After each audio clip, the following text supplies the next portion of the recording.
혹시 여러분 그 길을 잃어보신 적이 있으십니까? 저는 길을 잃었다 하면 늘 기억나는 한 장면이 있습니다. 제가 이제 어릴 때 초등학교 5학년 때 저희 학교에서 이제 무슨 뭐 애들을 선발을 해서 그때 부산에 가면 구덕운동장이라고 있습니다. 그 앞에 대신동이라는 곳인데 거기는 그때만 해도 제일 뭐 잘 사는 큰 동네였고요. 제가 사는 해운대는 촌이죠. 부산 중에도 촌인데 해운대 촌놈이 대신동 구덕운동장에 무슨 부산 시민 뭐 이런 행사에 선생님 한 분과 한 10명 학교 대표로 참석을 하게 된 거죠. 한 버스를 타고 1시간 정도 가는 곳인데 와, 뭐 부산에서 부산이지만 부산 안에서 촌에서 큰 데로 나가는 거라서 눈이 기둥그래서 이렇게 보다가 몇만 명이 모인 걸 처음 본 거예요. 그리고 운동장을 사람들이 이렇게 한꺼번에 빠져나오는데 선생님을 잃어버렸어요. 그래서 나왔는데 내가 아는 사람이 아무도 없고 버스를 타야 되는데 어디인지 모르겠고 한 번도 혼자서 버스를 타본 일이 그때까지는 없으니까요. 그래서 초등학교 5학년 이영도 어린이가 울었어요.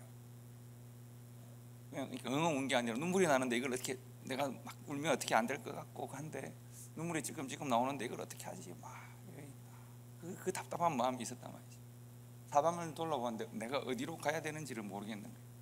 어디가 내 이 한 걸음이 어디가 안전한지가 확인이 안 되는 상황이었어요. 그래서 와, 이건 그 다 둘러봐도 사람들이 각각 자기 길을 다 가는 것 같은데 모르겠어요. 그래서 얼마나 시간이 되는지 모르겠지만 정말 그 시간이 오래 느껴지는 막막한 시간이었던 것 같아요. 그런데 마침 저희 집사님 한 분이 그 앞에 자전거를 타고 지나가시다가 저를 딱 만났어요. 그래서 제가 그냥 왕하고 야 울었어요. 집사님 하고 울었던 것 같아요. 그 기억이 늘 납니다.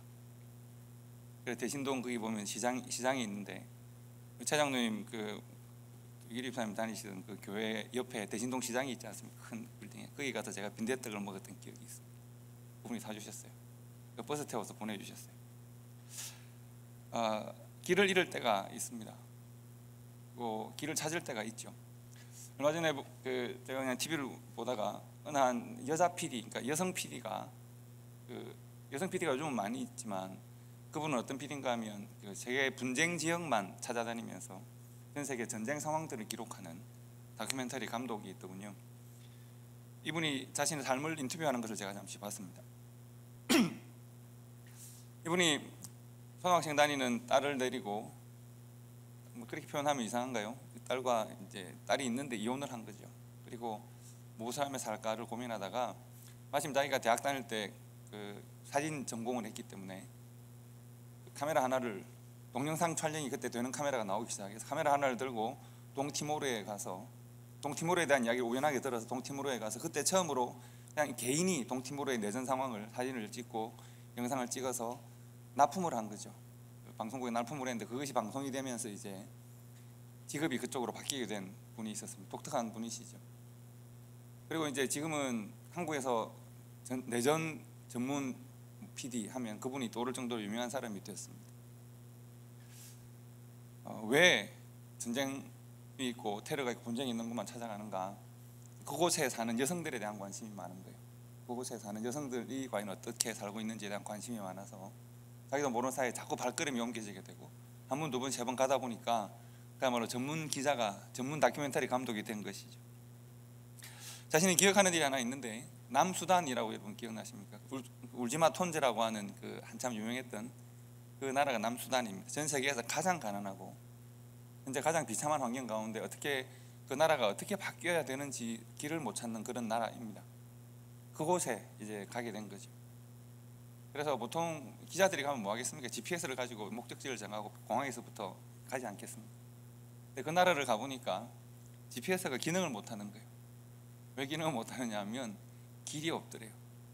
그러니까 자기가 원하는 도시가 있고 거기를 가야 하는데 뭐 공항에 내렸겠죠. 거기 가야 하는데 도대체 GPS가 길을 못 찾을 만큼 황량한 광야만 있고 먼지만 날리고 그래서 겨우 한 마을에 도착을 해서 도움을 얻고 이제 그 다음 지역으로 출발해야 되는데 물어본 거죠. 그 자기를 도와준 아주머니에게 내가 지금 여기를 가야 하는데 길이 어디 있습니까? 그랬더니 그 아주머니가 무덤덤하게 자기를 보면서 우리 남수단에는 길이 없어요. 자기가 가면 그냥 길이 돼요. 남수단에서 길을 찾지 말라고. 자신들은 어디로 가야 할지 모르는 삶을 계속 내전과 테러가 계속되고 있기 때문에 내일이 어떻게 될지, 오늘 내가 어디로 가야 할지 모르는 삶을 계속 살고 있고, 현실적으로도 길이 도시화되어 있는 길이 없다는 그런 이야기를 들었다는 거죠. 여러분, 길을 잃어버린 삶, 길이 없는 삶에 대해서 생각해 보셨습니까? 길이 있다는 것은 누군가가 나보다 먼저 그 길을 갔다는 것이고, 또 누군가는 다른 사람이 앞서간 그 길을 따라가서 수많은 사람들이 걷고 또 걸어서 길이 됩니다. 나 아닌 다른 수많은 사람들이 안전하게 당연하게 여기면서 그 길을 가서 길이 되었습니다. 내가 그 뒤를 따라가면 또 괜찮다, 안전하다는 말이기도 합니다. 내가 걷고 있는 길이 수많은 사람들이 걸었던 길이기 때문에 우리 안전하다고 믿으니까 한 걸음 한 걸음을 의심하지 않고 걸어가는 것인데, 만약 내가 목적지가 어딘지, 방향이 어딘지, 이 걸음 끝에 누구를 만나야 하는지, 과연 내 발걸음은 안전한지, 과연 나는 제대로 가고 있는 것인지를 알 수 없다면 우리는 참 힘든 발걸음 하나를 무겁게 떼야 하지 않겠습니까? 제가 이야기를 하나 더 드리면, 가끔씩 제가 요즘 필라 시내에서 그런 분들을 보거든요. 캐리어 하나, 그야말로 가만히 봐도 전 재산이 다 실려있는 캐리어, 큰 캐리어 하나를 들고 사방을 이렇게 훑어보고 한숨 쉬는 분들을 가끔씩 봅니다. 어떤 분들일까요? 그 행색에 필라델피아 여행을 왔겠습니까? 이제 홈리스 생활을 시작하시는 분들이지. 어디에, 어느 땅에, 어느 거리 한 모퉁이, 어느 빌딩, 차가운 빌딩 한 모퉁이에 자기의 몸을 누여야 할지 모르겠는, 이제 사는 곳에서는 어쩔 수 없이 나오긴 했고 짐을 다 챙겨서 끌고 오긴 했지만 어디에 어떻게 내가 내 발걸음을 펼쳐야 될지 모르는 사람들이 있습니다. 사람들은 각각 자기 발걸음을 목적지를 가지고 옮겨가서 마치 자기를 보이지 않는 듯 지나갈 때, 나는 누구에게 길을 묻고 나는 누구에게 돌아가야 하는지를 모르는 사람들이 있습니다. 제가 아직도 그 표정이 기억나는 것은 한 60쯤 되어 보이는 한 스페니시 아주머니였는데, 아마도 말을 걸면 금방 울 것 같은 그런 표정으로 이렇게 오고 가고 하는 걸 왔다 갔다, 마켓과 십가에서 왔다 갔다 하는 걸 제가 오랫동안 지켜본 일도 있습니다. 지금은 뭐 그런 때인 것 같습니다. 얼마나 두렵고 힘들까. 하지만 또 우리가 할 수 있는 일은 과연 뭘까를 고민하는 시대입니다.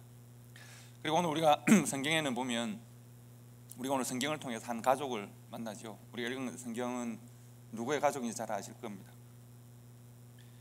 이 가족은 마치 길을 잃은 듯이 보입니다.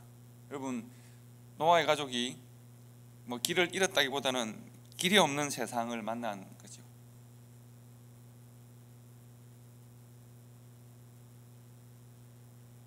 길이 없는 세상을 만난 한 가정을 우리가 만납니다. 상상을 한번 해보시겠습니까?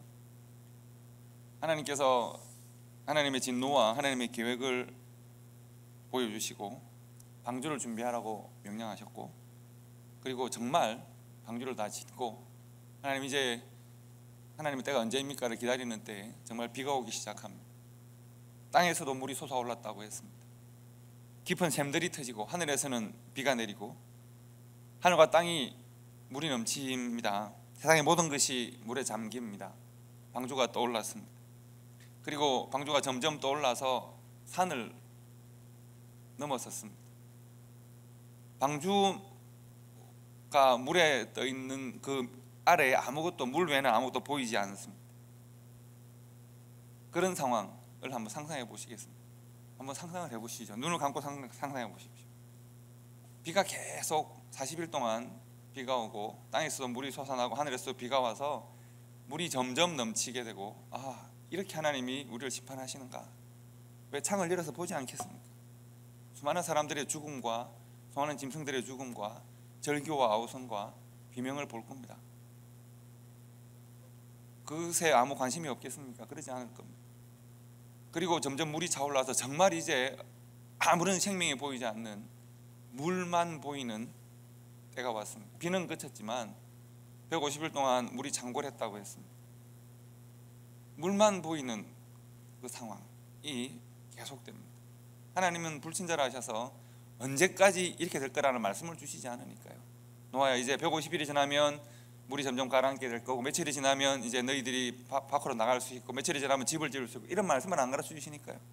며칠 동안 비가 내릴 건지 어떻게 될 건지를 하나님은 친절하게 가르쳐 주지 않는 분이고, 노아가 기다리고 하나님의 때를 만나야 비로소 이해할 수 있는 방식이거든요. 노아는 비가 계속 쏟아질 때 언제까지 내릴지 모르는 이 비를 계속 방주 안에서 기다려야 하고, 그리고 비가 그쳤는데 창을 열어보니 아무리 사방을 돌아봐도 물밖에는 없고, 어디로 가야 하지요? 어떻게 해야 되죠? 이 물 위에서 길을 잃은 거잖아요. 그럼 노아의 마음이 어떨까요? 즐거울까요?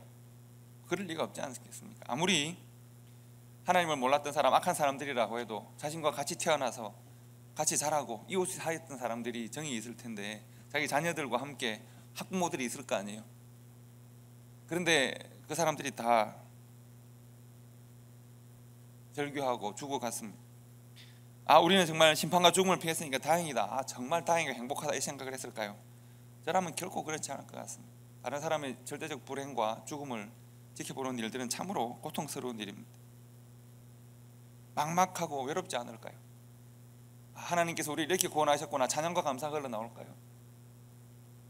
저는 그렇지 않을 것 같습니다. 정말 두렵고 떨릴 것 같고 외롭고 힘들 것 같습니다. 그 느낌, 창을 이렇게 열어서 밖을 내다보았을 때 아무것도 보이지 않고 물만 보이는 그 느낌은 어떤 느낌입니까?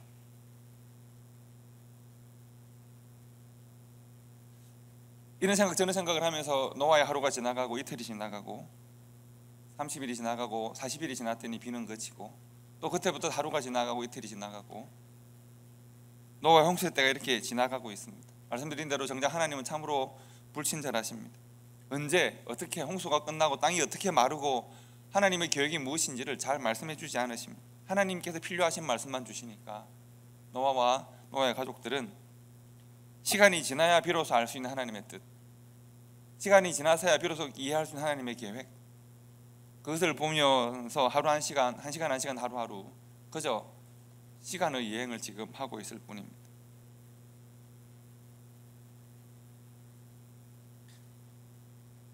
노아가 무슨 생각을 했을까요? 어떤 생각을, 여러분이 노아라면 어떤 생각을 할까요? 삶을 계획할 수 있을까요? 삶의 방향을 정할 수 있을까요? 어떻게 하지? 이제 하나님은 내게 뭘 원하실까? 뭘 해야 할까를 아무런 계획을 할 수 없는 때가 이때라고 생각합니다. 저는 지난 한 주간 이 말씀을 전하기 위해서 말씀 묵상하는 중에 너무 마음이 답답한 느낌이었습니다. 노아의 입장이 되어 보면 얼마나 답답하고 힘들까라는 생각을 했습니다.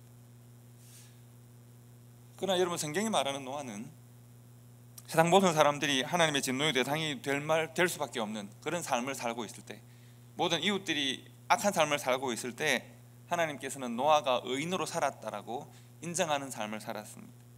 그리고 성경이 그의 삶을 요약하기를 노아가 하나님과 동행했다고 요약하는 삶을 살았습니다. 홍수 이후에 그가 구원을 받고 난 다음에 그런 삶을 살았다는 것이 아니라 죄악이 관영하고 모든 사람들이 심판, 진노의 대상이 될 만한 삶을 살았을 때 노아 홀로 의인이요 하나님과 동행하는 삶을 살았던 사람입니다. 그래서 우리가 질문할 수 있습니다. 노아는 홍수 이전, 심판 이전에 하나님과 동행했습니다. 그렇다면 심판 이후에 하나님과 동행했겠죠. 그러면 노아의 가장 힘들고 어려웠던 때 언제일까요? 방주 안에 있었던 그때, 방주 안에서 그 1년 가까이를 갇혀서 나오지 못하고 있는 그때, 물론 거기서 구원을 받았지만 그러나 얼마나 힘들고 답답하고 방향 없는 삶을 살았을까요? 바로 그때. 노아는 방주에서도 하나님과 동행하는 삶이었을까?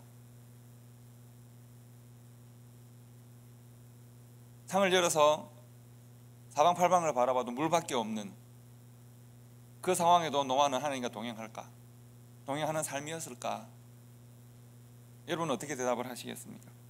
1년 가까이 비 내리는 세상, 비 그친 물만 있는 세상, 물 위를 외롭게 떠다니는, 내가 방향을 정하지 않고 물길 가는 대로 내가 방향 정하지 않고 바람 가는 대로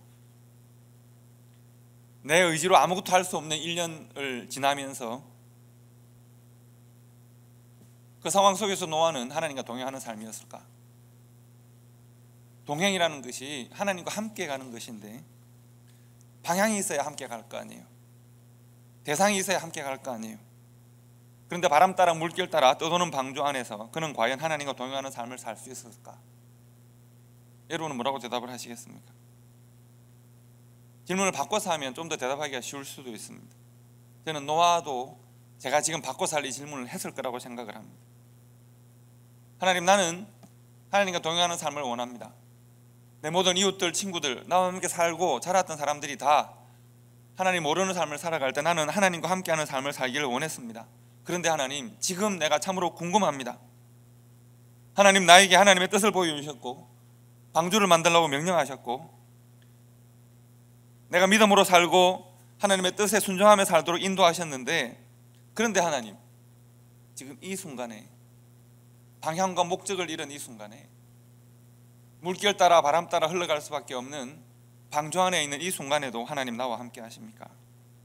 내가 이 처절한 세상의 심판과 죽음을 목격한 이 순간에도, 수많은 절망과 죽음이 아우성치는 이 순간에도, 그리고 그들의 절망을 보고 두려워서 내 마음이 떨리고 외롭고 고독한 이 순간에도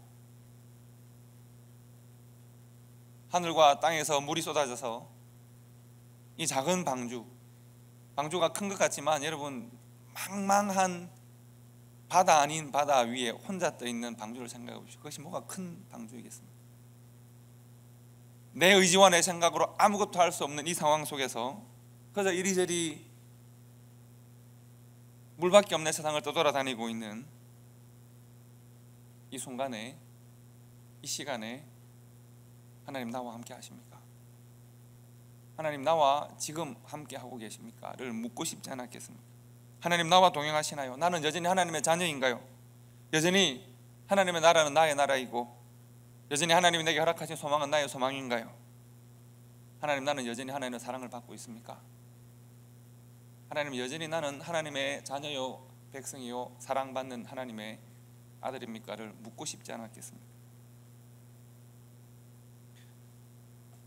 성경에 보면 어느 날 비가 그치고 방주가 멈췄습니다. 높은 산 꼭대기에 걸렸다고 했습니다. 그리고 점점 물이 내려가면서 배도 아마 내려갈 겁니다. 훗날에 그 산의 이름을 사람들 아라라산이라고 이름을 붙였습니다. 방주가 멈춘 것은 좋은 일이지만 그렇다고 당장 밖으로 나갈 수는 없습니다. 밖으로 나간다는 것은 방향이 정해져야 되는 거니까요. 노아와 가족들이 어디를 갈까? 무엇을 할까? 땅이 조금씩 더 드러나지만 어떻게 해야 될지를 모르겠습니다. 노아가 선택한 일은 새를 날려보내는 일입니다. 처음에는 비둘기를 처음에는 까마귀를, 그 다음에는 비둘기를 세 차례 날려보내죠. 그래서 뭐 신학자들 중에서는 왜 까마귀를 먼저 보내고 비둘기를 뒤에 보냈냐, 뭐 이런, 비둘기를 날려보낸 것은 성령 하나님의 뭐 상징하는 이런 이야기를 하시는 분도 있긴 합니다만, 저는 그것이 대단히 중요하다고 생각하지는 않고요. 새들을 날려보낸 겁니다. 새들을 날려보내서 밖의 상황을 확인하고자 하는 겁니다. 노아가 새들을 날려보낸 이유, 창밖으로 날려보낸 이유는 뭘까요? 새들이 날아다니다가 앉을 곳이 없어서 돌아올 것인지, 혹은 무엇을 물고 들어오는지를 보기 위한, 그야말로 밖의 세상을 보기 위한 것이죠.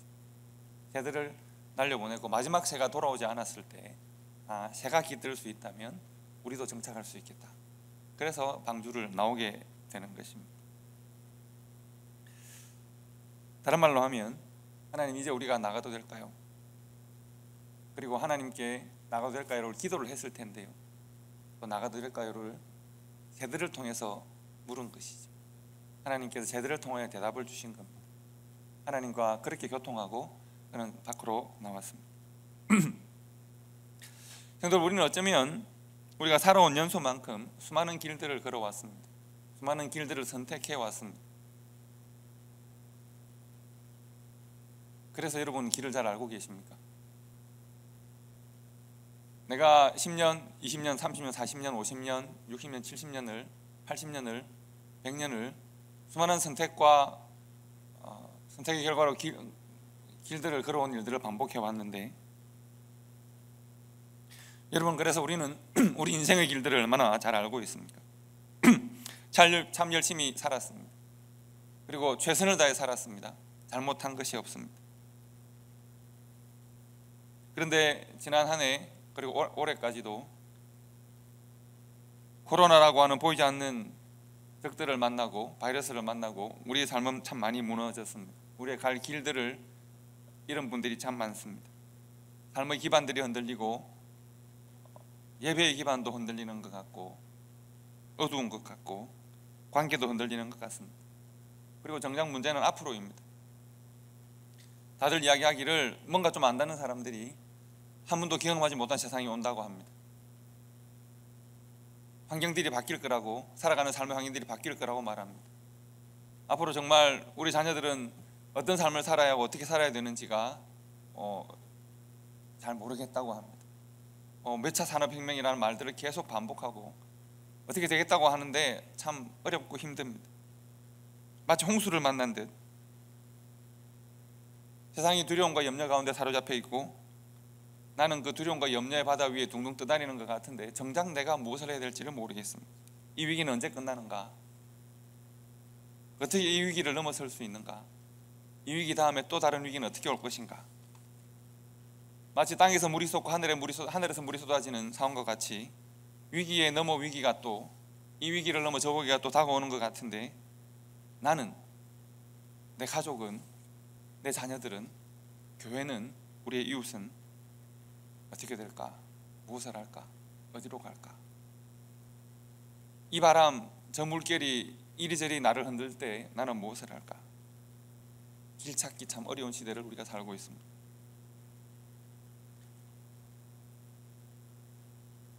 노아는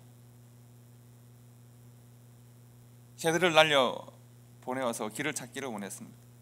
여러분, 새를 날려 보내는 행위가 그렇게 단순하지만은 않습니다. 노아가 새들을 날려 보내는 행위에 저는 많은 의미가 있다고 생각을 합니다.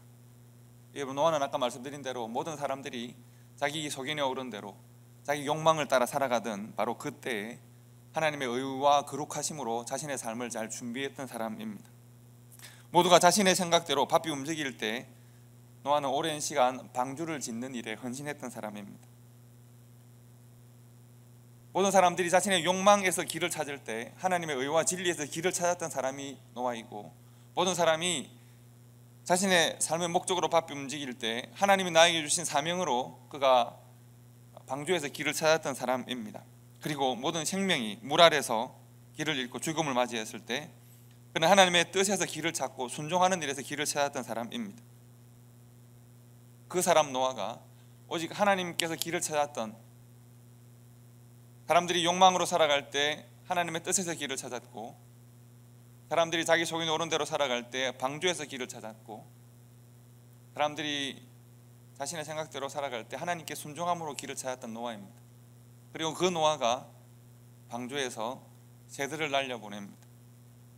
단순히 새들을 날려보낸 것이 아니라고 제가 말씀드렸습니다. 이 행위에는 새들에게 초점이 있는 것이 아니라 하나님께 길을 묻고 뜻을 묻는 노아의 믿음의 초점이 있습니다.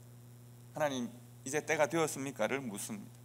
노아는 방주 이전에 하나님께 길을 물었던 사람이고, 방주에서 하나님께 길을 물었던 사람이고, 하나님이 인도하시는 그 길을 따라갔던 사람이고, 그리고 망망한 물 위에서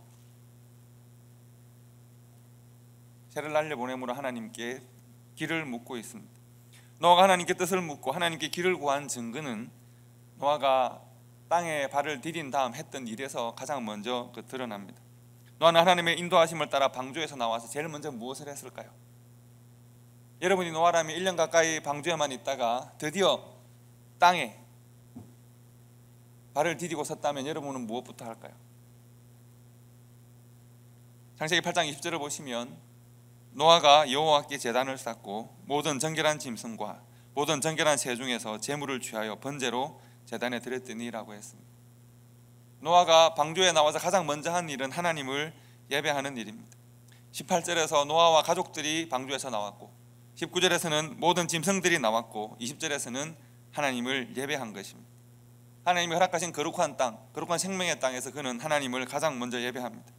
하나님의 진노가 임하는 세상을 살면서 하나님의 뜻에서 길을 찾았었고 세상이 하나님의 심판으로 잠길 때 하나님께 순종함으로 길을 찾았었고 세상이 물에 잠기고 망망한 무리를 떠다닐 때 하나님의 때를 기다리면서 길을 찾았고 비가 그치고 물이 드러났을 때 하나님을 향하여 새들을 날려보내면서 길을 찾았습니다. 그리고 땅을 밟았을 때 그는 하나님께 예배함으로 첫 발걸음을 시작합니다. 이것이 노아가 하나님과 동행하는 삶을 살았던 증거입니다. 하나님은 노아가 외롭게 하나님의 뜻으로 살 때 노아만 하나님의 뜻으로 살아갈 때 그와 동행하셨고 그가 두려움과 떨림으로 홍수를 경험할 때 그와 함께 하셨고 대해를 떠다닐 때도 그의 손을 붙잡아 주시고 그와 함께 하셨고 그가 새들을 통하여 하나님의 뜻을 알고자 했을 때 하나님께서 그에게 때를 알려주셨고 그리고 그가 무토로 나와서 하나님을 예배할 때 그의 예배를 받으셨습니다. 하나님의 믿음으로 살아가는 노아를 단 한순간도 떠나지 않으셨고 그의 모든 두려움에도 그의 모든 염려에도 그의 외로움과 그의 기다림에도 하나님께서 노아와 함께 하셨습니다. 하나님께서 그와 함께 하셨기 때문에 그가 마른 땅에서 하나님을 예배할 수 있었던 것입니다. 제가 아까 노아 입장에서 던진 질문 기억하시기 바랍니다. 내가 만약 노아라면 이런 질문을 했겠습니다. 하나님, 이 망망한 물 위에서 바람 따라 물결 따라 떠도는 나의 의지로 어떤 것도 선택할 수 없는 이러한 어려운 환경 속에서도 하나님 지금 나와 함께 하십니까? 하나님 지금 나와 함께 하십니까? 하나님께서 그때 노아에게 뭐라고 대답하시고 지금 여러분이 같은 질문을 하나님께 던진다면 하나님은 여러분께 뭐라고 대답을 하실까요?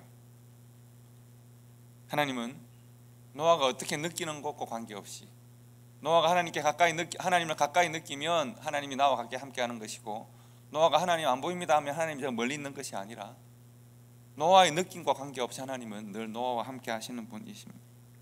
하나님은 나의 감정이나 나의 관계, 나의 거리와 관계없이 하나님은 우리와 함께 하십니다. 내가 두렵거나 염려하거나 외롭거나 때로 내가 하나님 너무 멀리 느껴지는데요 라고 할 때에도 하나님은 하나님의 자녀들과 하나님의 백성들을 결코 놓지 않으십니다. 무엇보다 하나님은 어두운 인간의 역사 속에서 하나님의 뜻으로 살고자 갈구하는 하나님의 사람들과 늘 함께 하십니다. 우리 안에 계시고 우리를 품으시는 분이 하나님이십니다. 하나님은 순종하는 자들과 함께 걷기를 기뻐하시는 분이십니다. 비록 때로는 하나님을 향한 믿음으로 살아가는 그 성도와 그 교회가 때로는 고난 가운데 있을 수 있고 고독 가운데 있을 수 있고 때로는 근심하고 염려하고 두려워할지라도 하나님의 동행하심은 결코 끊어지지 않습니다. 무엇보다 하나님은 예배하는 사람들과 함께 하십니다. 노아는 홍수 이전에도 예배하는 사람이었고 고난 가운데서도 순종과 헌신으로 예배하는 사람이었고 구원의 은혜가 임할 때도 사방 온 천지 만물이 죽음 가운데 있고 그들만 생명의 구원으로 인도함을 받을 때도 하나님을 예배하는 사람이었고 때로는 그의 마음이 어려워서 노아가 늘 기쁘고 즐거운 사람은 아니었을 테니까요. 얼마나 힘들고 어려운 때가 있지 않았겠습니까? 하나님 나와 함께 하십니까? 정말 힘들고 어렵습니다. 견디기가 참 힘듭니다 라고 질문할 때도 내가 이렇게 힘들 때도 함께 하시나요? 하나님 지금 뭐하고 계시나요? 라고 질문할 때도 하나님은 우리 안에 계시고 우리를 품으시는 분입니다. 흔들리는 세상 가운데서 매일매일 살아가신 우리 사랑하는 성도 여러분, 우리는 모두 길을 찾고 길을 걷는 사람들입니다. 카메라 한 대를 들고 아프리카 분쟁 지역을 헤매는 한 여성 PD나 캐리 하나를 끌고 시내를 헤매는 노숙인이나 그리고 코로나가 지배하는 시대에 내일을 고민하는 혹은 우리 자녀들의 장래를 고민하는 우리 자신들 혹은 우리 이웃들이나 우리는 모두 길을 찾습니다. 마치 우리가 길을 찾는 모습은 망망한 물 위에서 방향을 고민하는, 창을 열고 세상을 바라보는 노아와 같을 수도 있겠습니다. 노아가 기도합니다. 하나님, 나는 어디로 가고 있습니까? 나는 무엇을 해야 합니까? 나의 이 두려움 고요로움 속에서도 하나님은 함께 하십니까? 내가 가야 할 길이 어디 있습니까? 하나님, 이 망망한 물 위에서 길이 보이지 않는데 하나님, 내가 가야 할 길은 어디 있습니까?를 물을 수 있습니다. 그리고 하나님은 오늘 말씀을 통해서 우리들에게 대답하십니다. 노아에게 대답하십니다. 성도들에게 대답하십니다. 땅에서 길이 보이지 않을 때 교회와 성도는 하늘에서 길을 찾습니다. 땅에서 길이 보이지 않기 때문에, 물 위에서 길이 보이지 않기 때문에 우리는 새들을 하나님께로 날려보냅니다. 하나님께 뜻을 묻습니다. 하나님이 그때 우리의 길이 되어주시기 때문에 그렇습니다. 하나님이 우리의 길이 되어주십니다. 하나님이 우리와 함께 하시고 우리가 밟을 길이 되어주십니다. 우리는 하나님과 함께 가고 하나님을 걷는 사람들입니다. 하나님을 걸어야, 하나님이라고 하는 길을 걸어야 그 길 끝에 있는 하나님의 나라를 만나게 됩니다. 예수 그리스도라는 길을 걸어야 우리가 그 길 끝에 하나님 나라의 영광을 만나게 됩니다. 그 나라에 이르기까지, 하나님의 거룩하신 그 나라에 이르기까지 수많은 환난과 고난 속에서도 믿음으로 순종하는 성도들, 하나님을 예배하는 성도들, 하나님을 한 걸음 한 걸음 하나님의 손을 잡고 걸어갈 수 있는 성도들, 무엇보다 우리보다 먼저 십자가의 길을 걸어가신 예수 그리스도와 함께 예수 그리스도의 십자가를 걷는 그런 성도들이 될 수 있기를 바랍니다. 하나님께서 물 위에서 길을 묻는 우리들에게 하늘을 바라보게 하시고 하늘 길을 여셔서 우리와 함께 하시고 우리의 평생을 인도하실 것입니다. 기도하겠습니다.